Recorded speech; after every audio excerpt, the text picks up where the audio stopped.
When it comes to comfort food desserts, bread pudding leads the pack. It's easy to make and it uses up all your leftover bread. So let's make some bread pudding.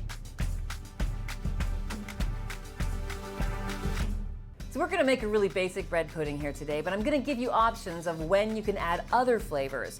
The most important part of bread pudding, of course, is the bread. We've taken some challah bread here, which is, of course, an egg-based bread. Brioche is also an egg-based bread, really tasty for bread pudding. You'll notice it has a bit of a yellow tone to it, but it's sweet and it's super, super tender. Makes a great bread pudding. Cut the bread open and leave it overnight on a baking sheet on your counter so it dries a little bit. Why? Because stale bread absorbs things better. So when we put our custard on that bread, it's gonna absorb all those great flavors and then give it back to us when we're eating it. So bread is all cubed up and ready to go. Let's start by getting our pan ready. We're gonna butter the pan and grease it so that it comes out easily. Nice little tip, always save your little butter wrappers. Keep them in the freezer for when you need to do something like this. The leftover butter on the wrapper is perfect for actually greasing a dish like this.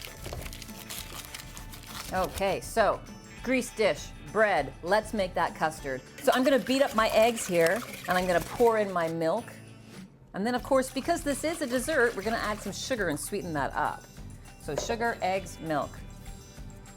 Whisk that together until you can no longer feel the sugar. It's dissolved in that mixture. And now let's add some flavors. So in goes some cinnamon. That's pretty classic in any bread pudding. In goes a little pure vanilla extract. I like to use the pure instead of the artificial. And then we're gonna grate in some fresh nutmeg. I love to grate my nutmeg fresh. You can easily get these in the grocery store and they keep forever. So of course you will always have freshly grated nutmeg, which tastes better than if you buy it pre-ground. Whisk it together well. So you break that egg up and dissolve that sugar. Now let's transfer everything to our greased pan here. This is where if you were gonna add some extra ingredients like raisins, which are kind of traditional, or you could put some berries in here, or even some chocolate chips, cut up some apple, drizzle some maple syrup in. All of these variations are possible, and you can make your bread pudding your very own. So you wanna make sure that this pan is almost overflowing with bread. And then we're gonna pour our custard on top. Now, once the custard is all in the bread, we want that bread to absorb that custard so that when it bakes evenly. So you're gonna use your hands and you're gonna press that bread down into the mixture. This is when we preheat our oven. We wait this long because this bread needs time to soak up that custard. The preheating time for the oven is just about the right time. So once this has sat for about 20 minutes and your oven has preheated to 350 degrees, pop this in for about an hour.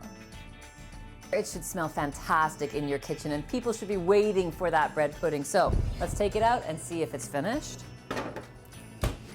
So to do that, we're gonna take a clean skewer. We're gonna put that into the center of the bread pudding and it should come out clean. If it comes out clean with no messy pudding on there, then you are good to go. So next step is let this cool for just a couple minutes. Cut it into portions, serve it with some fresh fruit, maybe some maple syrup on top, sprinkle some powdered sugar, and make everybody happy.